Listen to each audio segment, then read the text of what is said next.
wherever you are and whatever time you see this video. Today we have a special guest with us, uh, Miss Madelyn Hoffman. She's running for US Senate, US Senate from Green Party ticket in New Jersey. So welcome to the show, Miss Madelyn Hoffman. Well, thank you. Thank you for having me on. I'm excited. Thank you, and you're welcome. Uh, can you help us out in understanding your background, your career, and how you started in after your education, and then what you were doing, and what pulled you to the politics, and especially the Green Party? Well, that's a mouthful. There is a lot to explain. So I'll try to condense it to as Sure. much as I can.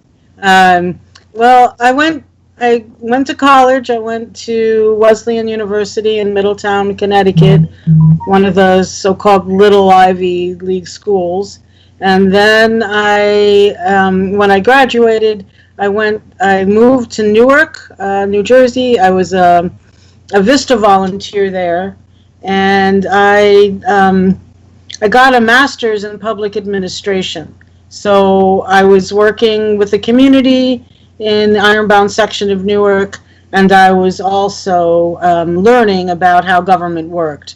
So I tried to, from the very beginning of my life after college, I tried to make a difference. I tried to do something that would help people. I'd grown up in a sort of a middle-class, affluent suburb in New Jersey, and felt that I should take the privileges that I had been given and give it back, do something so I could give it back to the community. And that began my political work. Actually, it wasn't political like Republican, Democrat, Green at first. It was more just helping in communities. As of 1981, I guess it was, I started to work with citizens groups all around New Jersey who were concerned about toxic chemical pollution in their communities. So I would travel up and down the turnpike and the parkway to one hazardous waste site after another, or one location where a county wanted to build a garbage incinerator or a hazardous waste incinerator or a landfill. And I would work with citizens groups to try to address those issues from the grassroots level. And I did that from 1981 or 83 until 1998. And I worked with over 100 or close to 200 citizens groups and municipalities during that time. And in 1996, Ralph Nader, consumer advocate Ralph Nader, decided, well, he didn't decide. Green parties around the country decided that they wanted to see if he would run for president as a Green.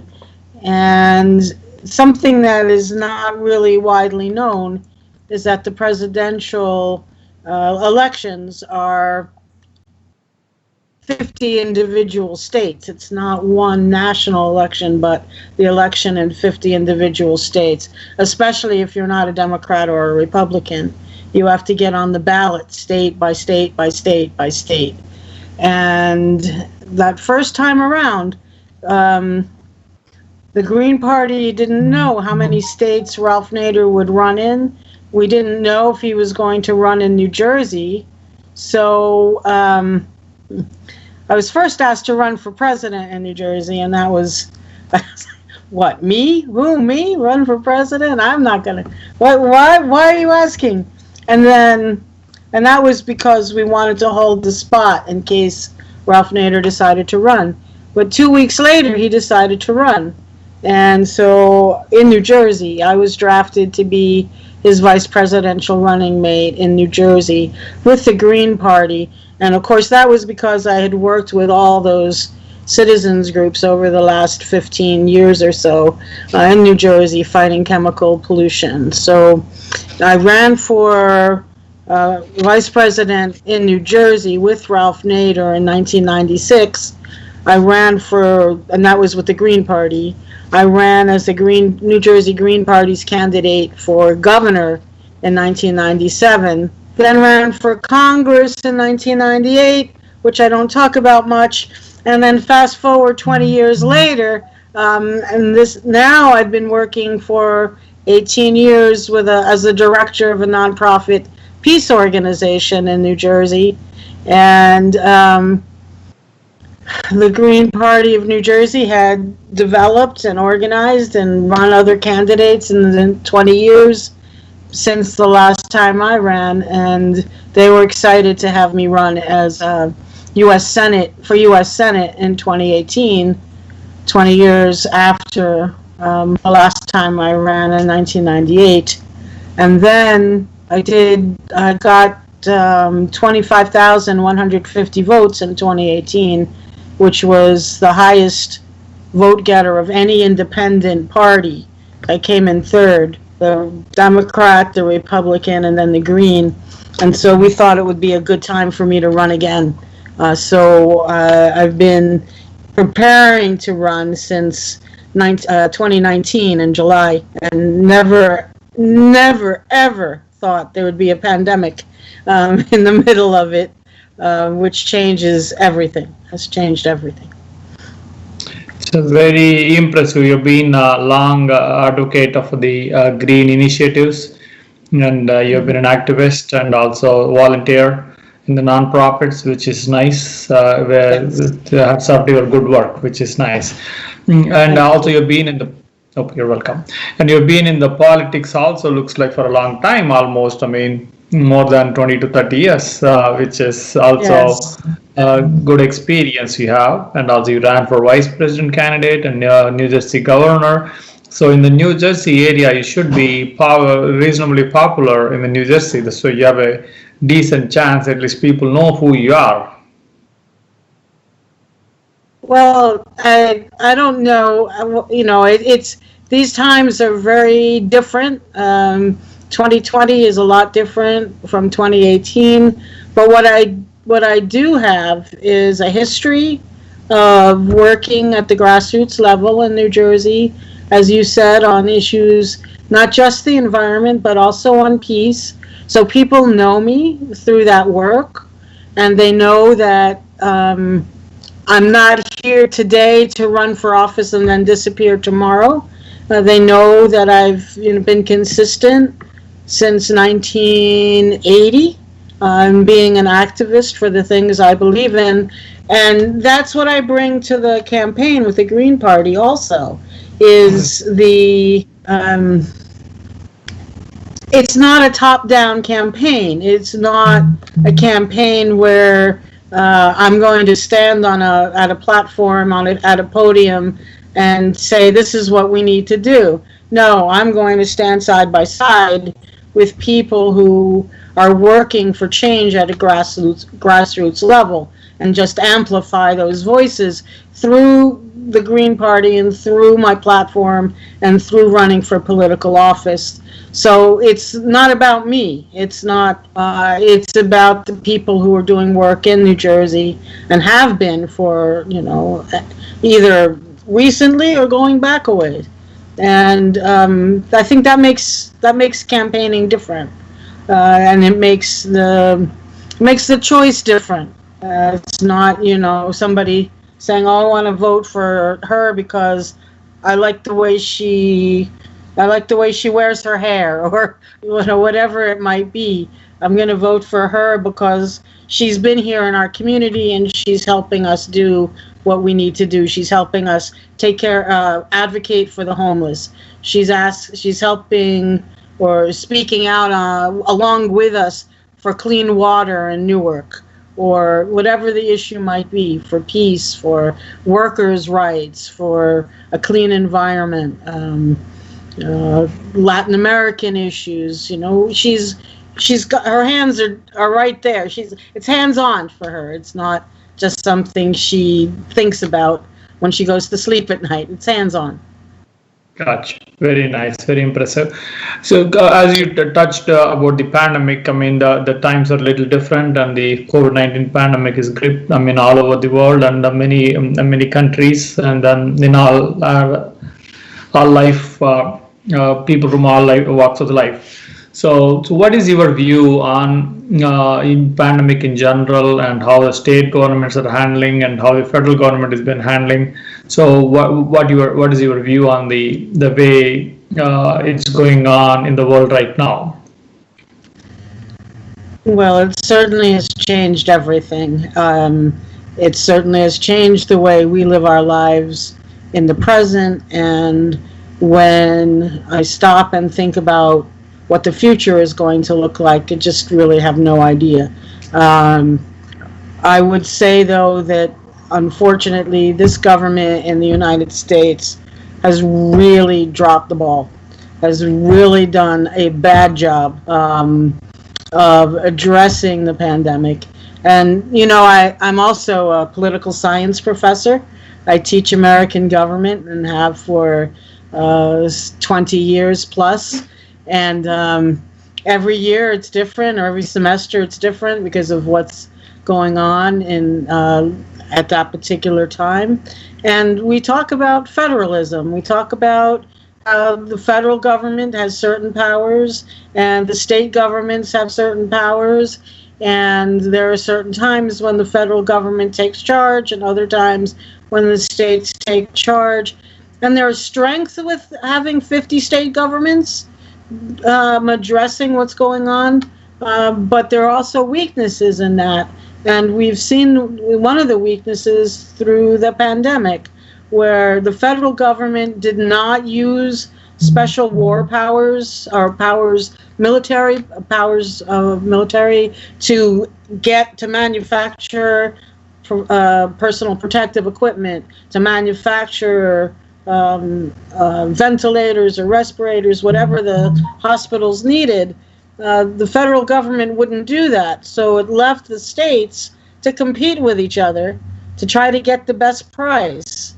So not only did you have a breakdown in federalism, you didn't have this. The states didn't have real support of the federal government here. It was basically every state for itself, and capitalism was at play here. Who's gonna get the right price from the right place at the right time? And you can't, with the problems with COVID-19 and how it's transmitted quickly, and people needed to get to the hospital and overwhelm the hospitals. You can't have states and hospitals competing for that kind of equipment. It needs to be readily available. And it wasn't, and it still isn't. And in addition to that, we get mixed messages from the president and his advisors on COVID-19.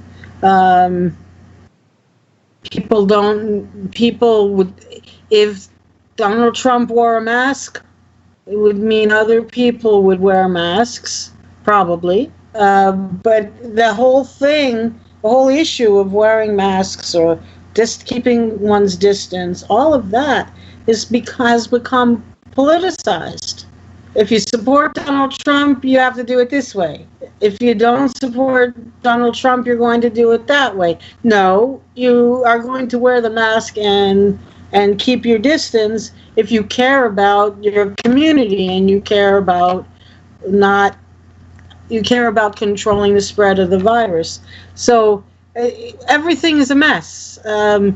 States competing, it's become partisan.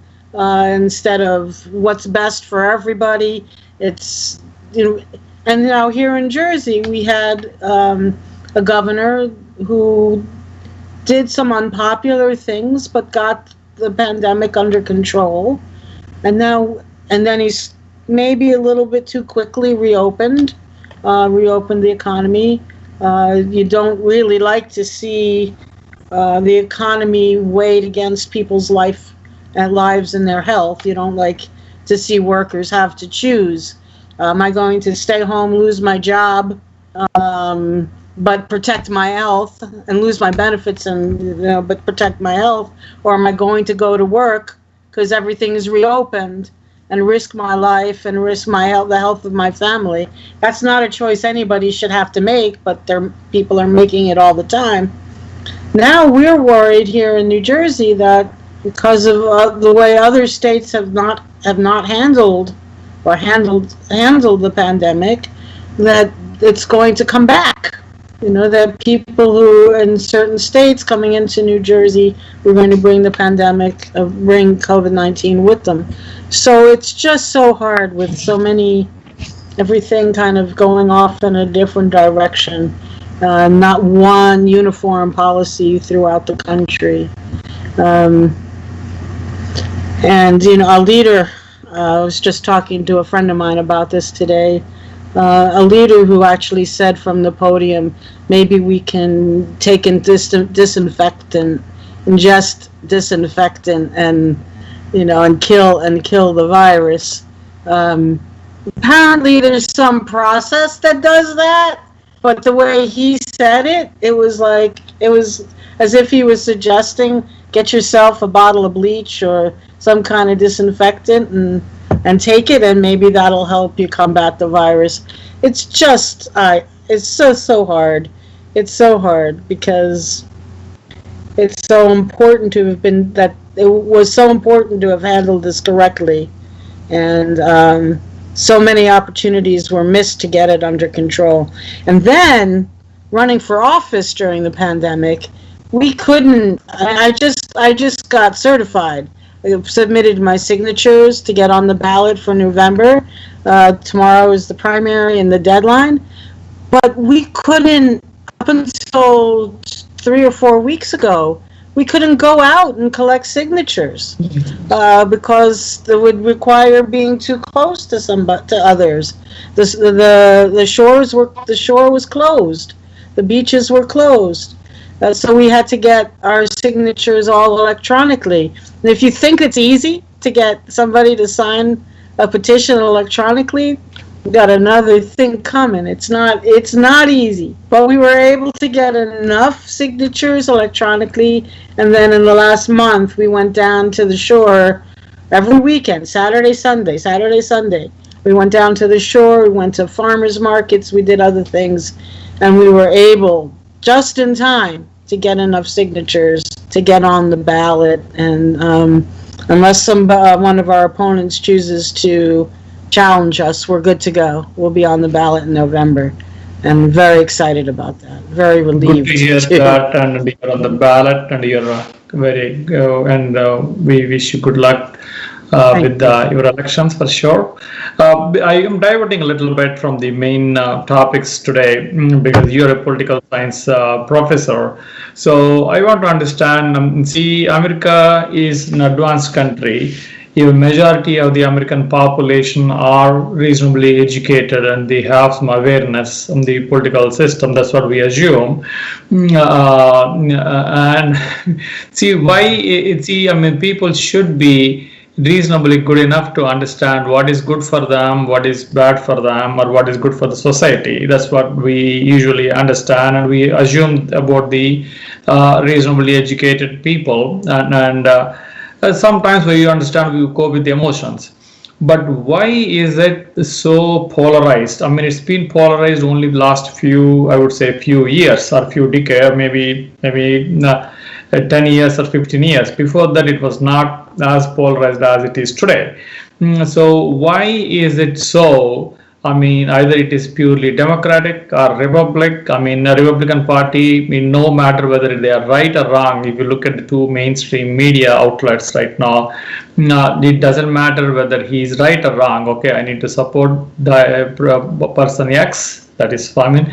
I will twist the way it has to project it as if it is good. The other side, okay, I need to be, I'm supporting so and so. I mean, I need to twist or coin different terminology, a different way of saying it, and project whatever they want to say. So why is it so polarized? I mean, even though they do it, I mean, why is the people of the America are getting divided into these two categories or these two groups? What do you think? Is it okay? If you don't want to answer it, we can move on to something else. Okay, go ahead. No, it's a really good question. I'm not sure if I have the answer, but what I can say is that as an activist and as a professor and as somebody who follows what's going on in this country, it's been clear to me for a while that both political parties, the mainstream ones, the Democrats and Republicans, are more or less on certain issues. Their position is very much the same. And so I think that what happens is, instead of encouraging conversation and debate and discussion, I think that the political parties try to, it's like a boxing match. Yeah, I'm in this corner and you're in this corner and we're going to fight it out, but never really get to talk about what's actually going on and how we can affect it in a positive way. So one of the things that I try to do in my classes is to teach in a way where everyone's position is respected or understood. This is a conservative point of view. This is a liberal point of view. This is a socialist point of view. This is, and all the way along the political spectrum. And we're not going to name call in this class. We're not going to say this is my position and that's it. We're going to try to understand each other because, as you said, there was a time when you could have a Republican and a Democrat sit down and talk something through, right? And come up with an answer. You can't do that anymore. I mean, a lot of votes are just strictly along partisan lines. So all the Democrats vote one way and all the Republicans vote the other. So I just think it's important. Two things are important. One is for everybody to understand that they have a political voice and they have a political role to play. So many of my students come into class and say, "Oh, I can't stand politics." And I say, I understand, because I'm the same as you. I understand, you don't trust the politician, you think they're lying, and you don't think they're doing anything for you. I get it. I agree with you. But if you don't exercise your political voice, this is what Ralph Nader said way back in 1996. He said, if you don't turn on to politics, politics is going to turn on you. Because you could shut yourself in your room, close the door, pull the curtains down, never turn on a television, never look at the computer. Politics is still at play out there, making decisions that are going to affect your life every day. So my goal as a teacher is to say, you have a voice. You just have to find it. And, so let's talk. And then one of the best accomplishments, something I was really proud of, was in the semester right after Donald Trump got elected, right after his inauguration, my class, the first night we met, within 30 seconds, people were yelling at each other because they were taking on a lot of what had been going on in the country to that point. On the last day of class, when we had debates, each of the 3 debates turned into an hour-long discussion. So people, instead of yelling at one another and taking a position, they did that at the beginning, but then they took the time to understand what people really meant. And afterwards, I said, wow, I mean, that was an accomplishment to take a deeply divided class. We didn't change people's point of view necessarily. That wasn't what happened. But students were able to talk to one another and understand why another student had a particular point of view. And I don't think we take enough time to do that here in this country. And right now, I mean, I think there are a number of, we were talking about Black Lives Matter earlier, people who need to get out a point of view. They need to I mean, what we see in the streets now with Black Lives Matter is many decades of holding it in, holding the anger and the resentment and the bitterness in, many, even centuries of exploitation, slavery, Jim Crow, in mass incarceration, ways in which blacks have never really been given reparations for what happened, never really have been made whole for what happened. And then there was George Floyd, and you could watch over almost 9 minutes a white policeman with his knee on the neck of a black man, and everything that had been pent up for all that time just got released. And there's so much that needs to be done and addressed, because the voices of black people concerned about police brutality and murder. And I've been following this myself since Rodney King, going back to the 80s, I guess. And I remember that with Rodney King saying, okay, there'll be justice here because the incident was captured on video. So you can't dispute what happened to Rodney King. You see what the police did. And so I said, yeah, there'll be justice. And then in the courtroom, the attorneys for the police turned it and twisted it all around and convinced the jury that they didn't see what they thought they saw, and there was no justice. And so it continues, that continues over and over again. And so now I hope that the protests continue, and until the issues are not just addressed with superficially, but the root causes of racism are addressed and looked at. And we talked about the pandemic a few minutes ago. The pandemic is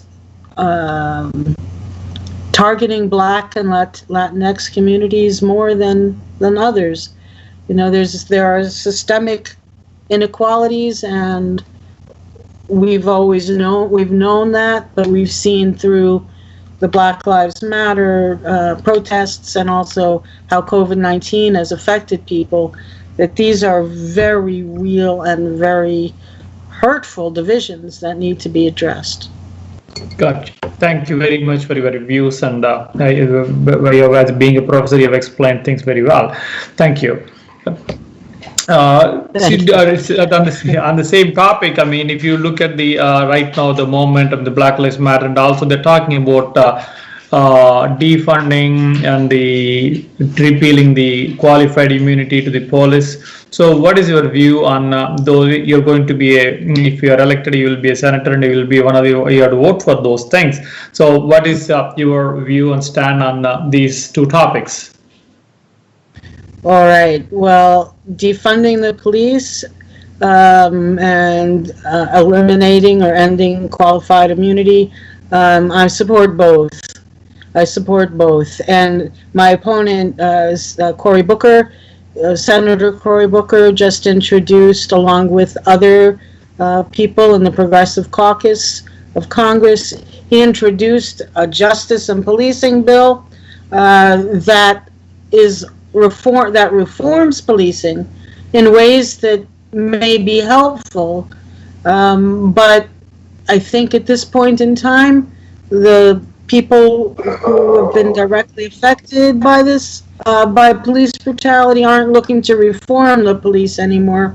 They're looking to change the way they're looking to defund it, change the role, maybe eliminate it, but if not eliminate the police, at least I heard it best explained this way, that we as a society, we have given police with a gun the responsibility of addressing dozens of problems that should not be resolved but at the point of a gun. So if people are in poverty, why criminalize that? If you're poor, it's not because you're a criminal. Life is tough and hard for you, but there's systemic issues that make you poor. If you don't have any recreational facilities in your community, if you don't have, if your schools have been turned into either battlegrounds, police in the school, or they've been bought by private corporations and turned into charter schools, that's not something that you should be blamed for. And so if your life has been changed and affected in those ways, and or you're homeless, or you have mental health issues, and someone calls the police, and instead of taking care of your mental health issues, you know, they treat the person who is having problems, they treat them roughly, and wind up maybe 15, 20 minutes later, the person is dead. Because if you have a gun and your mission is to address issues with a gun, or just think of Rayshard Brooks, the fellow who fell asleep at the Wendy's. He was in the drive-through line and he fell asleep.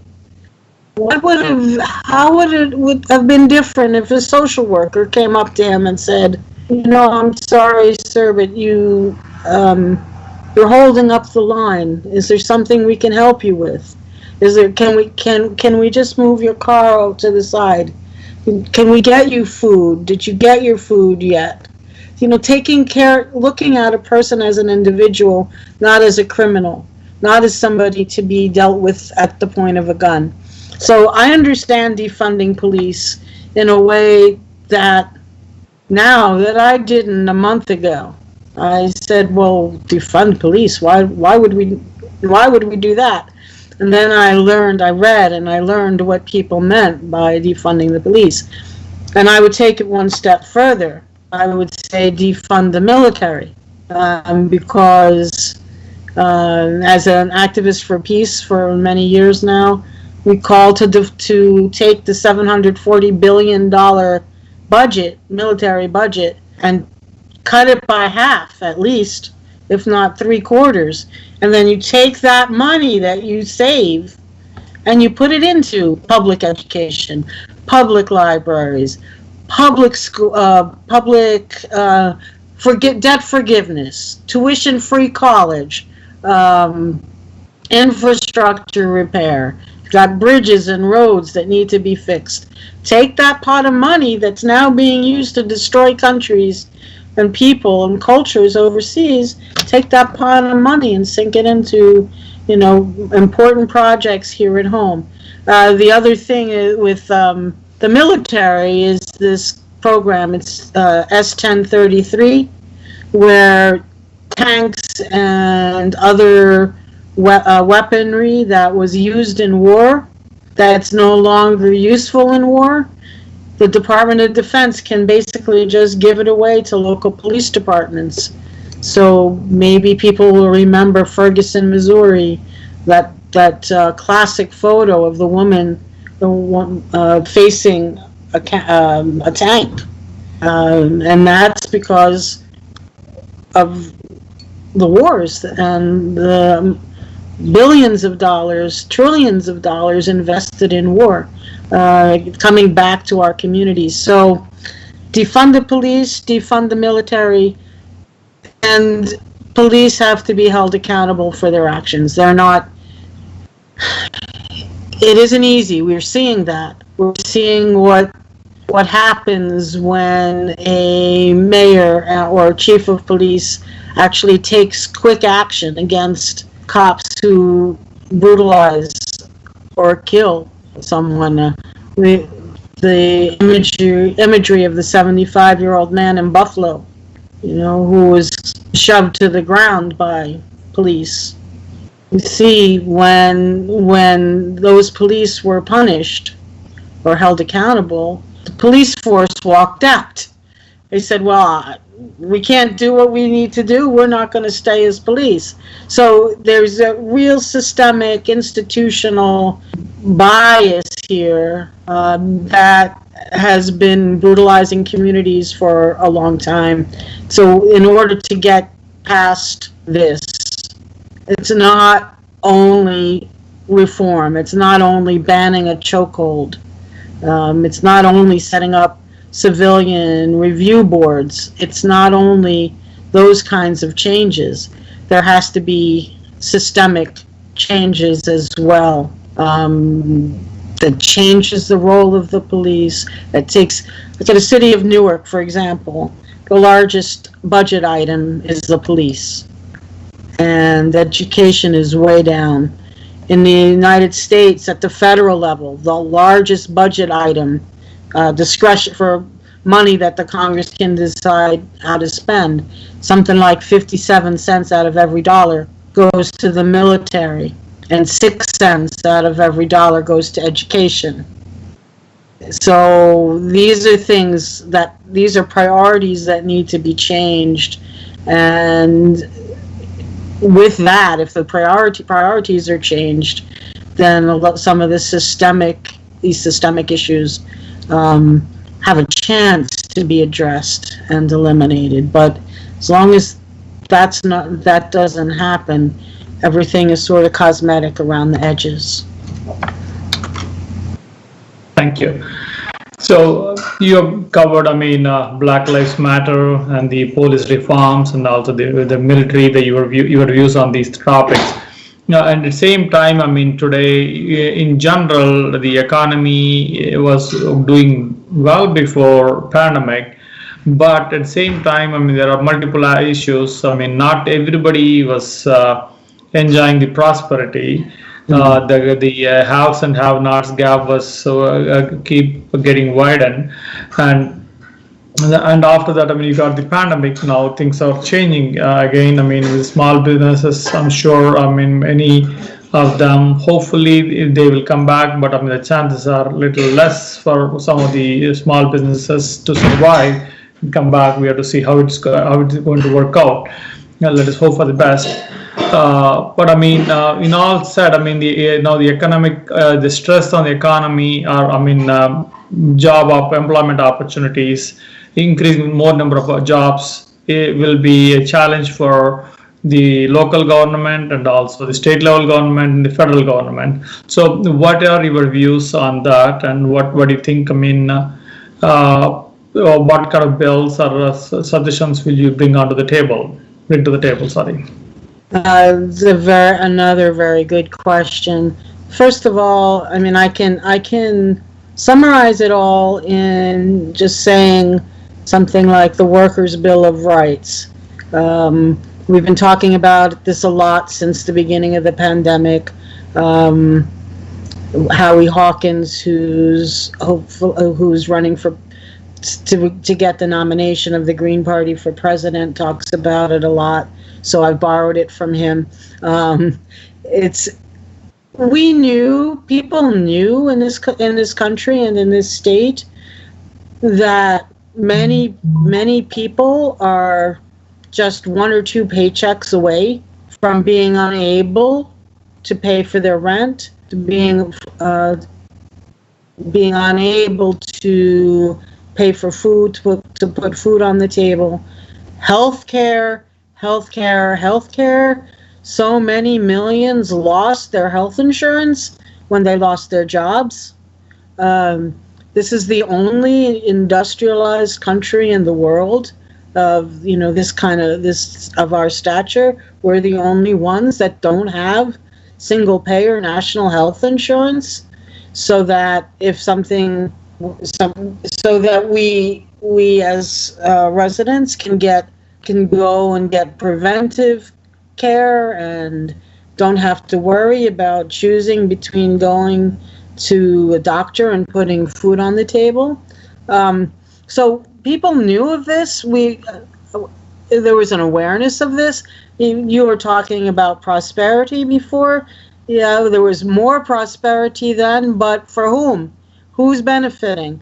During this pandemic, we see the billionaires potentially soon to become trillionaires. Jeff Bezos of Amazon. I was part of a rally at one of the Amazon warehouses in Elizabeth, New Jersey, and people who were working there at that time, were concerned about the working conditions. They were concerned about personal protective equipment. They were concerned about unlimited sick time. If they got sick, they only had a certain number of days, but they had to be home because of the pandemic for more than that. What would they do? So the working conditions need to change for people. Or the workers in the meat packing plants in the Midwest who were so concerned about the amount of the incidence of COVID-19. They were lobbying to shut down the plants, and they finally got the ear of the owners of those plants, only to have Donald Trump order them back to work. And then in some places have governors say, well, if you don't show up to work, that's a voluntary quit, and you won't be eligible for unemployment. What is that? That's not a policy that supports the workers. So a workers' bill of rights is something that is essential, and people are going to. So far, there's a moratorium on evictions, and a moratorium on mortgage payments, and so on. If the moratorium turns into, okay, 3 months have passed, 4 months, now you have to pay it all, how are people going to do that? How are they going to pay back rent for 3, 4, 5 months and then pay their current expenses? So there has to be a cancellation of the rents, a cancellation of the mortgages. There has to be a universal basic income. Some countries have it. The United States doesn't. We got a $1,200 up to maximum $1,200 stimulus check 2 or 3 months ago now. Some people still haven't gotten one, but it was put into effect a couple of months ago. Why not $2,000 a month or $1,500 a month? There's enough money. As I just said, people like Jeff Bezos are moving from being billionaires to trillionaires. So a billion of that would go a long way towards helping people who find that they're not able to sustain their rents and their food. The one thing that the Green Party has done a lot of also since February and continuing to through today is to set up mutual aid networks. So, for example, in the city of Paterson, 200 meals a day are being delivered to senior citizens who otherwise would have a really hard time getting their food. These kinds of organizations should become permanent, because the government we can't rely on the U.S. government to do that. So communities have to look out for one another. So you have mutual aid, communities looking out for one another, and then you have these workers' bill of rights that I listed before, mentioned earlier, and the tuition-free college, cancellation of student debt. Trump said he was going to temporarily cancel the interest on student debt. Well, okay, but if it's temporary and then you come back and the interest is back and the debt still remains, what have you really accomplished? So this is why these times are so unpredictable.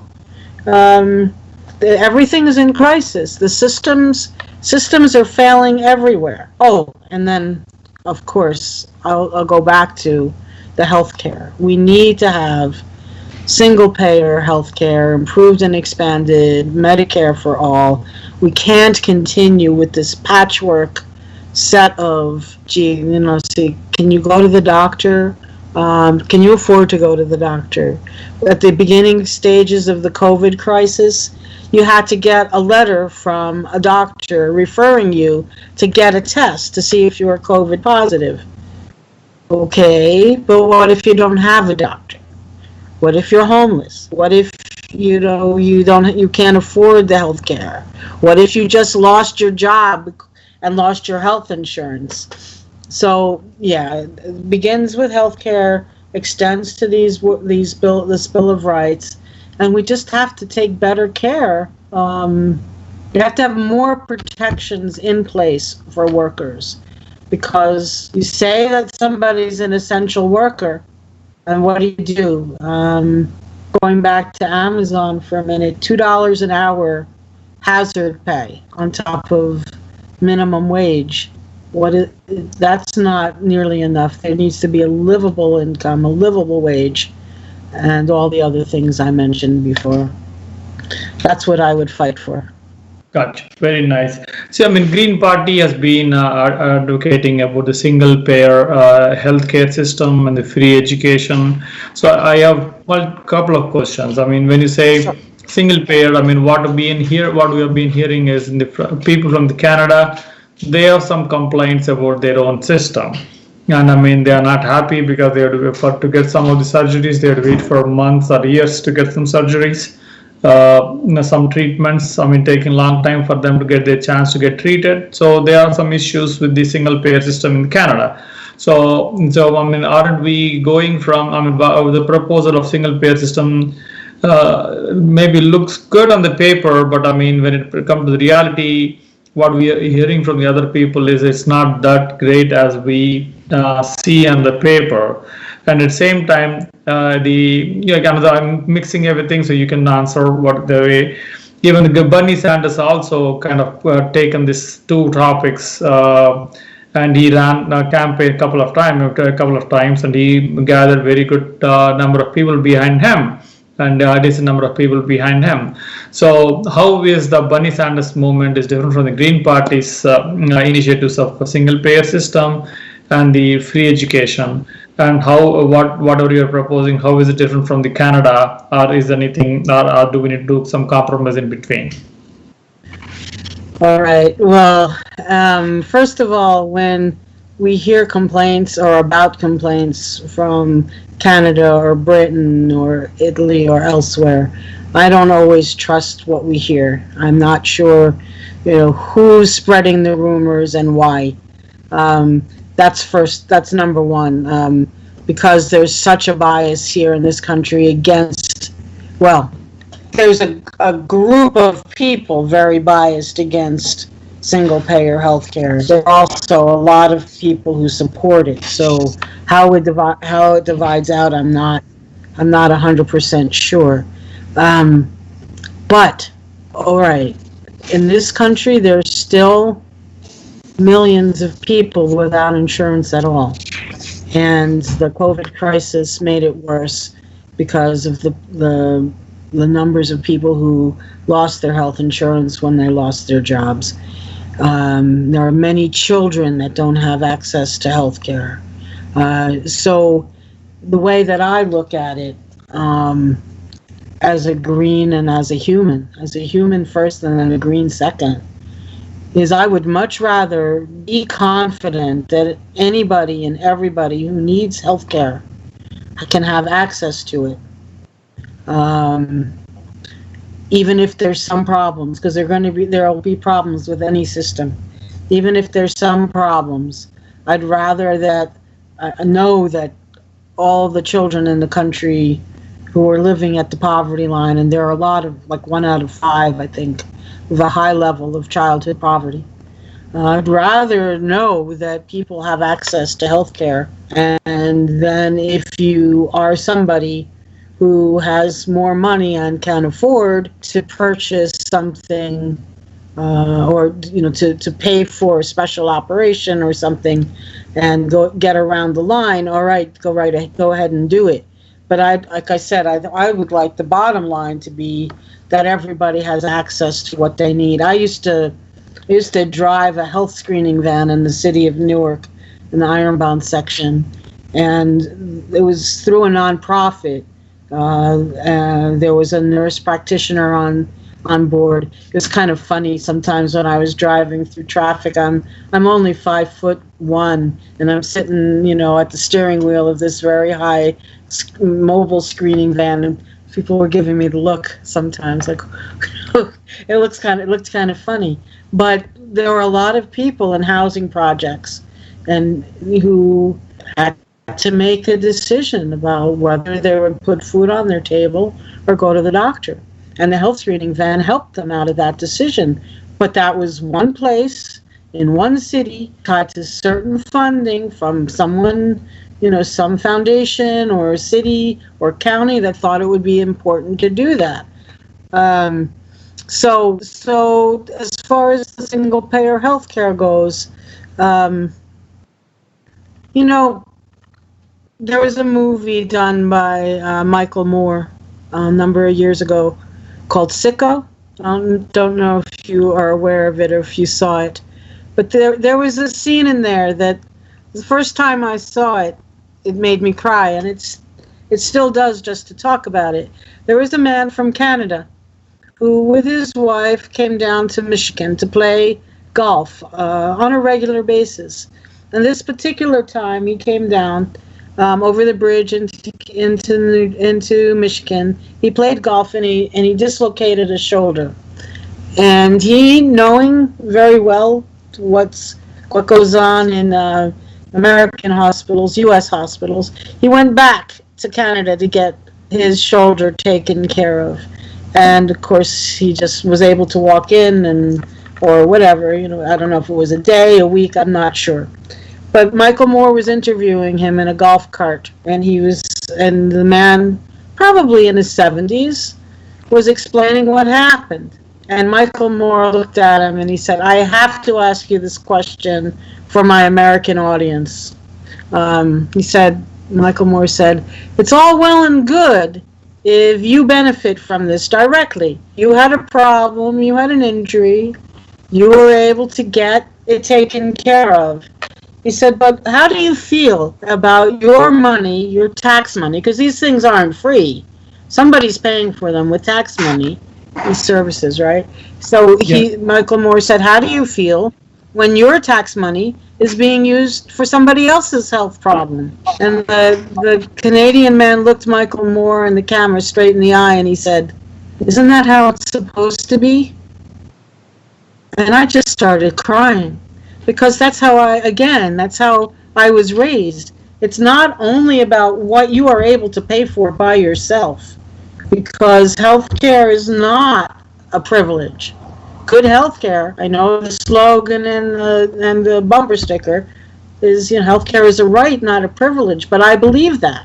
I believe that with everything I've got. So, yeah, there'll be problems with any system you put in place, but I don't mind if I'm paying taxes and one day I benefit from the taxes I'm paying, and the next day somebody I don't know benefits from it, because we all benefit from it. If we're a healthier society, we all benefit from it, and there's no better example of that than what we've gone through with COVID, with the COVID-19 crisis. We've got people who've been in the hospital getting health care to survive with $1 million bill when they come out. There's just something totally wrong with that picture, in my opinion. So, was there another part to your question? Because I got regarding Bernie Sanders, the comparison between Bernie Sanders movement and then the Green Party ideologies. Okay. Yeah. Okay, well, at least Bernie Sanders says he's in favor of Medicare for all. He wants it phased in over time. And I get and the Greens, who are neither Democrat nor Republican, but outside of both political parties, we get nervous about things that are being phased in over time. Because generally, things that are getting phased in or incremental changes, we never get to what we want. We start moving in that direction and then something happens and we never get to what we want. So, no, we believe, in implementing it right away. Medicare already works very well. It needs to be improved a little. It needs to be expanded some to include everybody. But why wait? That's what we think. Why wait? Gotcha. That's a good point. I mean, if you look at the Canada, looks like whatever may be the reason, I mean, their numbers are low. I mean, compared to the US, the number of COVID cases are low, and the number of deaths are also low. I don't know whether it is because of the less population or people are spread out. We are because the better health system. We don't know. At least the numbers are. At least I don't know. All I know is the numbers are low. That's all we can say, and they're doing better. They're managing the COVID-19 better than many other countries. So we leave the topic there. And do you want to add anything to that? Yes, I do want to add one other thing. Because during the debates, the Democratic Party debates, the last couple were between Bernie Sanders and Joe Biden. And Joe Biden would say to Bernie, well, what do you want, a revolution? Or do you want to be able to address the issues of healthcare right now? So I believe, Joe Biden said, I believe in the Affordable Care Act. Let's make the Affordable Care Act better, because that way we can take care of people right now. And you, Bernie, you just want a revolution. And so he gave Bernie that choice, revolution or, resolution right now. And I remember not exactly screaming, but speaking loudly to the television, but why can't you do both? Let's do both. And Joe Biden on more than one occasion said he does not favor Medicare for all, let alone increased and improved Medicare for all. So we have a problem. And the Greens have a problem. And that's another reason that the Greens need to be out there speaking on these issues. Gotcha. Thank you very much for your views on this topic. So, do you have healthcare and inequality? I mean, we covered a little bit. Do you want to the education is another topic? I mean, especially the New Jersey and also the whole nation is and you're also the education profession. So, what is your view on the current education system? And what are your views on the ways we can improve the education system in US? I hope you have time. I know we are close to 1 hour now, but I'm okay. But if you have time, we can continue, or else we can come back another day. It's up to you. No, I'm all right, or I can come back. Either way. Let us cover one more topic, and then we can come back another day for sure. Okay. If you're okay, we can cover this one. Sure, please. All right. Okay. Yeah, because I'd really like to do more on foreign policy, and especially on Cory Booker's foreign policy, Colombia, Palestine, and Israel, and so on. But let's do educate. We'll work on. I'll work on answering education right now, and not only in general, but again, Cory Booker specifically, because. Going back to the city of Newark, since Cory Booker was the mayor there from 2006 to 2013, I believe, there was a move, and I don't think it's only in Newark, to go from public education to charter schools, to close down the public schools and have a private owner purchase the school and set up specific charter, specific mission for that school. And the rationale for that is that the quality of education will be better because it's privately owned. And I mean, maybe it is and maybe it isn't, but as we were talking about inequality and the divisions in this country between rich and poor, black and white, and others, immigrants, we haven't talked about that at all tonight yet. One of the equalizers is education. One of the equalizers is public education. Everyone, I mean, one of the one of the ideals, I guess, or this country was supposedly founded on public education. I mean, I'm saying supposedly because go back to the times of slavery, certain people, weren't allowed to learn, weren't allowed to read. Enslaved weren't allowed to do that. It was very dangerous to learn to read and write. So we don't want to deepen those inequalities. We want to eliminate those inequalities, and one way to do that is through public education. But that's not even going back to George W. Bush with the No Child Left Behind law, where he basically, the law that was passed said if schools don't meet certain federal standards, they'll get a warning, and then if they don't, they get some extra time to meet that standard, and if they don't meet that standard, they'll be closed. Well, that was sort of the beginning, at least in recent times, of pushing a standard at the expense of providing good education, quality education for everyone through a public school. And tying this No Child Left Behind law tied getting federal funding to achieving a certain standard of education. Instead of giving up on it, more time and energy needed to be put into achieving that standard of education throughout the public schools. And again, I mean, I mentioned early on in this discussion, I mentioned that on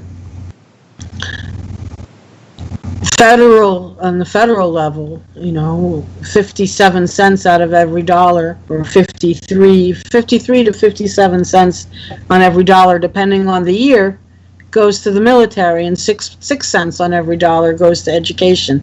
You get the answer right there. If you don't care about everybody's education, I mean, think about it. How are we more secure as a nation? Are we more secure if we've got more nuclear weapons and other weapons all around the border aimed at people in other countries and other places? Does that make us more secure, or does having well-educated people across the board, people who have access to health care across the board, eliminating homelessness across the board, does that make, in my opinion, that makes us far more secure than the weapons lined up all around the coast? Or not, if not, I mean, I'm saying that for dramatic effect, just so people can picture it. But you know what I mean. I got you. Yeah, and then the other side of public education is that it can't become. There's a big debate about having police in the schools, and after the uprising in Minneapolis and after George Floyd's murder, the schools in Minneapolis canceled their contract with the police because of the way that the police were handling and dealing with the community members. If you have that kind of environment and tension inside of a school, it's not real conducive to education either. It becomes like an armed camp, and can I sneak this, can I get this in past the monitors? It's not what education and schooling is all about. And I remember I've had this discussion with my students many times after Columbine High School, the shooting there at Columbine, back, I think that was in 1999. So it's going back a ways. The National Rifle Association, the NRA, said, the solution to violence in schools is to train teachers how to shoot a gun and allow teachers to bring guns into school. That was 20 years ago now. So, but I said then, and I said every time it came up after that, I'm resigning as a professor if I have to be trained in how to use a gun, because that's not my job. As an educator, my job isn't to enforce safety rules with a gun. So I don't know. I may retire before that becomes a requirement now, because more years have gone by. But I would not recommend it for schools to allow teachers to carry concealed weapons in a classroom, because somehow that'll make the classroom safer. There's so much work that needs to be done to change that way of looking at things. I'll end on this, because I mentioned Columbine. That was also 1999 was also when the U.S. was bombing Kosovo. And I remember I was going to deliver a speech that night to a group about nonviolence, about not using war as a solution to everything. And I'm driving on the road, and I hear a replay of Bill Clinton at a press conference earlier in the day responding to what happened at Columbine. And he said, and I quote, "We have to teach our children that we can't resolve all of our problems with guns." And I nearly drove my car off the road. I said, well, what are you teaching them as a president by trying to address all of our issues internationally with bombs? How do you explain to somebody, oh, no. You can't use a gun in school, but I can use a bomb. I can drop a bomb in Kosovo or Iraq. I can drop bombs in Iraq. How do you say that's good violence and this is not? So I just said that because I hadn't thought of that for a while. But we have to teach our children that they can't solve all their problems with guns. So start at the top. Let's start there and see what happens. Gotcha. Good. That's thank you very much. So, do you want to talk about your foreign policy right now? Yeah, let's call it the last topic for the day, and then we can take another time, another week, and we can come back on that one. All right. Well, is my voice still okay? Oh yeah, I can hear you. Are you okay? Or? Yeah, I'm a little. I'll talk about it briefly so that it's out there, and then we can go dive into it a little bit more. The U.S. has imposed sanctions or economic coercive measures on 30 some odd countries in the world, and done it without the United Nations backing. And during the pandemic, two places where people said, at least for this time, temporarily during this pandemic, can you ease the sanctions? Those two places are Iran and Venezuela. Iran and Venezuela, at the beginning, Iran was suffering tremendously from COVID-19, and because of the sanctions, they weren't able to get all the medicines they needed. Ultimately, I think Iran did pretty well at controlling the pandemic, and person percentage-wise, I think they controlled it actually controlled the spread better than the United States did. But that was despite the sanctions, the horrible, crippling sanctions. And same for Venezuela. Venezuela and Maduro are still standing despite terrible restrictive sanctions. And it doesn't matter to the United States if the world is suffering through this health crisis. The sanctions remain in place, and they get tightened. And just recently, Iran and Venezuela worked together to get tankers, oil tankers from Iran to Venezuela, and they took a risk because Donald Trump threatened to intervene, but they got 4 tankers into Venezuela. And that's another part of the sanctions. It's not just, the sanctions against the country itself, but trying to tell the rest of the world that they can't do business with that country. The United States has tried to do that. So it's really tried to cut off some countries from any source of income revenue, because the United States wants access to those, the oil resources in Venezuela, the oil in Iran. You can take your pick. So that's one aspect of the foreign policy, is that these economic measures are also, it's economic war. Second is the fact that the United States is at war. I shouldn't say that because there's no declared war, but is dropping bombs on at least 7 countries.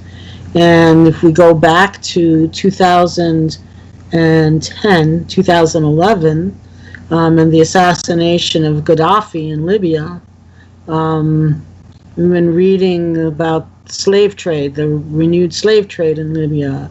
It was a power vacuum created and never filled.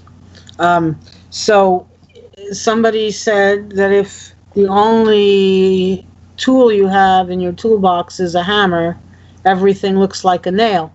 And so if the only thing you think you have to resolve international problems is a bomb, nuclear bombs, conventional bombs, if that's the only toolbox you have, everything looks like a reason to go to war. And the other country where United States is not at war, well, so United States and Venezuela, that's a problem. Then there's Colombia right alongside of Venezuela. And Colombia is being used by the United States to try to get at Venezuela, while the United States ignores the human rights violations in Colombia, ignores the peace accords lying in shreds on the floor, ignores the assassination, constant or frequent assassination of community leaders, environmental leaders, social leaders, indigenous leaders, violence against women, the whole thing. So I'm just saw a letter from a dear colleague letter from James McGovern, Representative McGovern, which is something I support, but probably would go further than he. Hold the Ivan Duque in Colombia, hold him accountable for these atrocities, these human rights violations. But that's another story for another day. I've opened up a lot of areas, but haven't really been able to give the full story. And also, I'd want to see Senator Booker say something. I'd also want him to say something about the annexation, the Israeli annexation of Palestine. Senator Booker said if you are a person who's concerned about the Israeli occupation of Palestine, he said, find yourself another candidate. Cory Booker, I'm not your candidate. So I would say on Palestine, if people are concerned about the occupation, I am your candidate in 2020. And I'll just leave it there because I think I've run out of run out of energy. Thank you very much. It's been a very informative session. And I felt like, I was sitting in a political sciences class, with multiple topics. I hope I made it understandable, right? I hope I wasn't a boring political science professor. It was very interesting and informative, no doubt about it. I got it. Thank you very much. So, do you? Thank you. I would say, do you have any message? Otherwise, we wish you all the best, and we hope to see you again on this show. And have a nice rest of the evening. Do you want to say anything? Let me just say you find out more about my campaign and my platform at www.hoffmanforsenate.com. That's www.hoffmanforsenate.com. You can also donate to my campaign there. Or you can find me on Facebook, Hoffman for Senate 2020. Hoffman for Senate 2020. And I'm on Instagram and Twitter, but I won't confuse you with all those. So just my website, hoffmanforsenate.com, and Facebook, Hoffman for Senate 2020. And I really thank you for this opportunity. I really appreciate having this time with you. No, you're welcome, and thank you for coming onto the show, and wish you all the best and have a nice rest of the evening. Thank you. Thank you. Thank you very much.